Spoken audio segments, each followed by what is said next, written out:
Mantan Menko Polhukam Mahfud MD menilai penanganan kasus pembunuhan Vina dan Eki di Cirebon 8 tahun lalu tidak profesional dan ada permainan. Mantan Menko Polhukam Mahfud MD menyoroti penyidik polisi yang menghilangkan 2 buron dalam daftar pencarian orang. Padahal DPO ini sudah masuk dalam dakwaan jaksa hingga putusan hakim di pengadilan. Mahfud MD menilai ada permainan sehingga proses hukum dalam kasus ini tidak dilakukan secara profesional oleh polisi. Untuk melindungi seseorang atau mendapat bayaran dari seseorang untuk mengaburkan kasus itu sudah sebenarnya sebuah permainan yang jahat. Nah, saya cenderung ini lebih dari unprofesional. Ya, ada permainan. Yang 2 orang yang buron ini kok sekarang dibilang dulu salah sebut.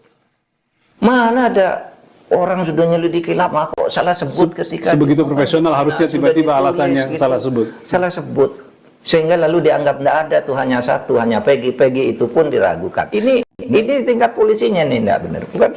Bukan soal ini kejahatan. Wakil Ketua Komisi 3 DPR Habibur Rahman menanggapi pernyataan Mahfud soal penanganan kasus pembunuhan Vina Eki yang dinilai tidak ditangani secara profesional. Habib menegaskan kasus hukum tidak boleh ditangani berdasarkan asumsi. Jika ditemukan bukti baru, Habib merekomendasikan untuk melakukan upaya hukum melalui peninjauan kembali. Kalau toh memang ada perkembangan, ada bukti-bukti baru kan ada namanya peninjauan kembali. Silakan saja ditempuh. Selama ini, sejauh ini kan sudah ada putusan-putusan yang berkekuatan hukum.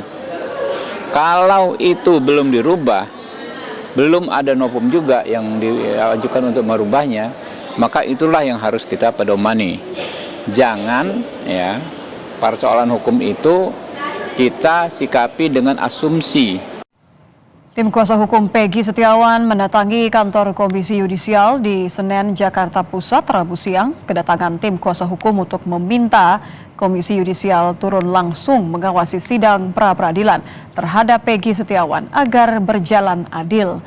Tim kuasa hukum menilai banyak pelanggaran dalam penahanan Peggy di kasus Vina, mulai dari alat bukti yang dinilai kurang kuat hingga perpanjangan masa penahanan Peggy yang tidak diberikan ke tim kuasa hukum.